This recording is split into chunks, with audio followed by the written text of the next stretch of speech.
The buzz of my phone pulled me out of the monotonous drone of the airport waiting area. I looked down, anticipating yet another work notification.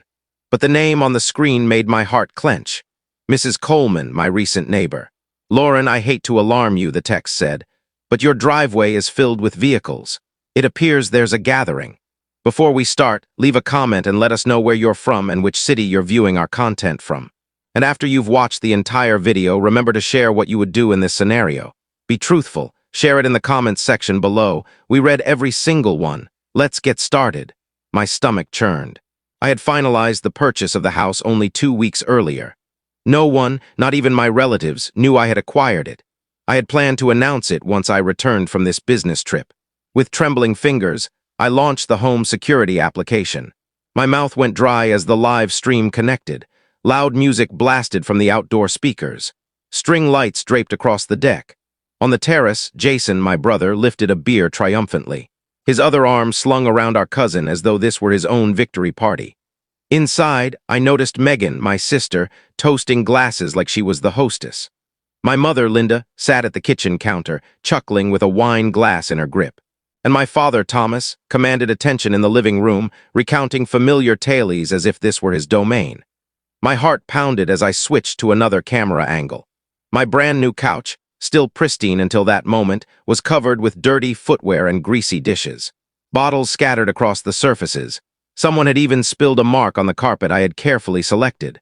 A wave of anger surged through me, mixed with deep hurt. These were the very people who had claimed I would never succeed, who mocked me when I mentioned saving for a home. They labeled me impulsive, unreliable, and now they were celebrating in the space I had earned through my own effort. I could practically hear their past taunts echoing. "Lauren, you'll never handle things independently." Yet here they were, drinking, enjoying themselves, reveling in the evidence that I had proven them wrong. I gritted my teeth, fury building. I couldn't arrive soon enough, but I didn't have to. I opened my messaging app and typed a brief message to my husband. They're inside the house. The typing indicator appeared immediately. His response was concise and determined. Heading there now. My gaze remained fixed on the live feed. 10 minutes passed and headlights illuminated the driveway. The front door opened quietly and Daniel entered. He didn't shout. He didn't need to. The entire room went still the moment they noticed him. Jason's beer slipped from his fingers. Megan's confident grin faded. My father's anecdote halted abruptly. My mother stared in shock. The joy vanished from her expression. Daniel surveyed the space with a cold, unwavering stare. Composed, resolute, intimidating. He was the unexpected force they never anticipated. And as I sat far away, viewing the camera stream, my mouth formed a quiet, icy murmur just for myself. Now let's watch them try to justify this. The quiet was overwhelming. The music continued to pulse softly from the backyard speakers. But nobody dared stir as Daniel Mitchell moved into the living area. He shut the door behind him deliberately, the gentle click resounding like a thunderclap. Jason broke the silence first, though his words faltered. Daniel, hey buddy, what brings you here?" Daniel's gaze sharpened as he took in the chaos. Dishes precariously placed on my untouched sofa. Dirt smeared across the gleaming hardwood floors. A nearly empty bourbon bottle teetered near the end table. He didn't respond to Jason immediately. Instead, he leaned over, lifted a sticky plate from the couch fabric, and examined it. "You know," he remarked softly, his tone even yet cutting. "Lauren hasn't even used this couch once." The statement hung heavily in the air. Megan fidgeted, gripping her glass more firmly. My father, Thomas, cleared his throat, attempting to hide his discomfort behind false confidence. "Daniel, no need for theatrics. We're simply having a small celebration. Families ought to feel welcome in one another's spaces." Daniel's expression hardened. One another's spaces. He moved closer, his voice gaining slight intensity to pierce the atmosphere. "That's interesting, Thomas, because as far as I know, this property isn't yours or Megan's or Jason's or anyone else in this room." Linda finally chimed in, her tone pointed and protective. "What's your issue?" Lauren wasn't around, and the house seemed vacant. "It's not as if she informed us about it." Daniel's mouth twisted into a humorless expression. "Precisely. She kept it secret because she predicted exactly this behavior." The atmosphere grew oppressive. Jason pocketed his hands, casting anxious glances at Megan, who avoided Daniel's stare. My father's complexion darkened, as if personally offended. "Listen, Daniel," Thomas boomed, "you don't get to enter and scold us." Lauren wouldn't even own this place without the upbringing we provided. She owes this family far more than you realize. Daniel advanced until he was close to Thomas, his voice quiet yet firm, carrying quiet menace. She doesn't owe any of you anything. She earned this. She struggled for this. While you all dismissed her as foolish and incapable, she saved every dollar. And now, when she finally demonstrates you were mistaken, you swarm in like opportunists. I observed from my phone, my pulse racing as though I stood in the room myself. I had never witnessed Daniel in this mode. Restrained, unwavering, yet each word loaded with intensity. Megan attempted to ease the strain with a forced chuckle, though it wavered. Come on, Daniel, it was merely a gathering. Why are you treating it like a serious offense? Lauren tends to exaggerate, and you're following suit. His attention shifted to her sharply. Exaggerate, his tone sliced through. You're occupying a home that isn't yours.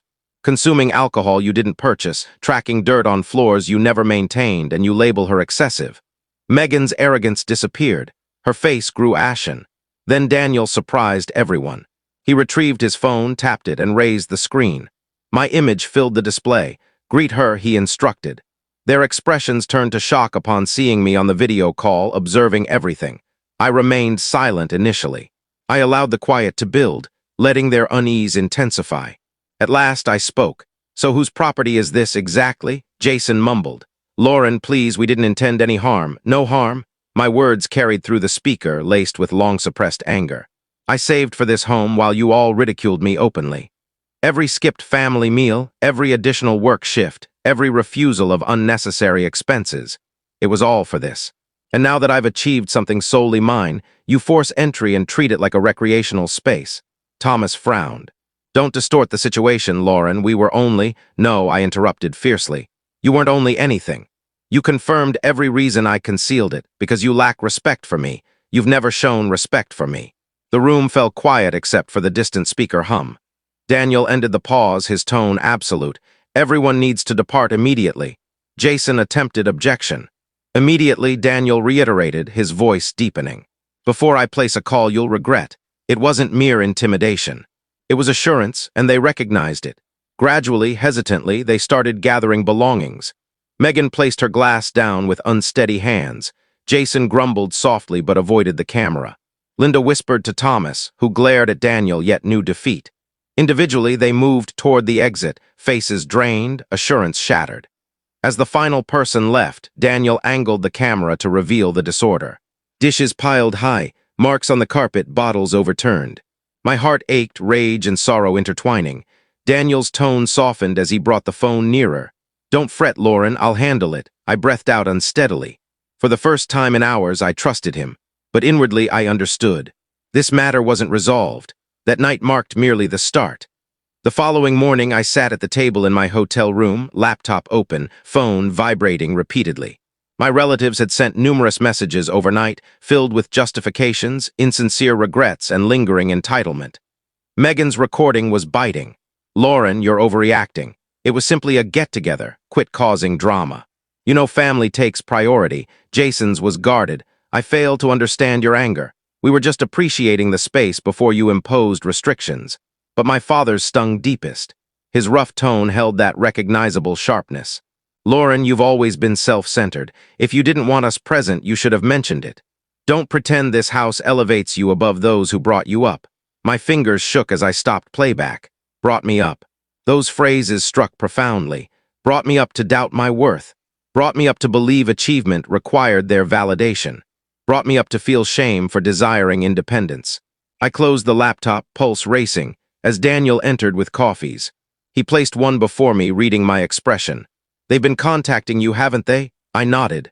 Constantly. They aren't truly remorseful, Daniel. They're merely upset I established a boundary. He rested against the counter, arms crossed, gaze firm. Then we must demonstrate that boundary is permanent. I glanced at him, uncertain.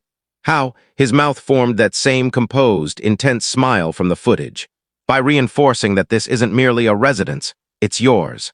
And regardless of their claims, you hold the authority now. His statements resonated within me, igniting determination. I had previously concealed accomplishments, fearing mockery, fearing sabotage. But the prior night revealed reality. Concealment only granted them perceived dominance. No longer. That afternoon I arrived home. My nerves tightened as I entered the driveway, noting faint tire marks from their vehicles. Daniel followed closely, his support reassuring. I turned the key and entered. Lingering alcohol scent filled the space. Dried spots marred the carpet.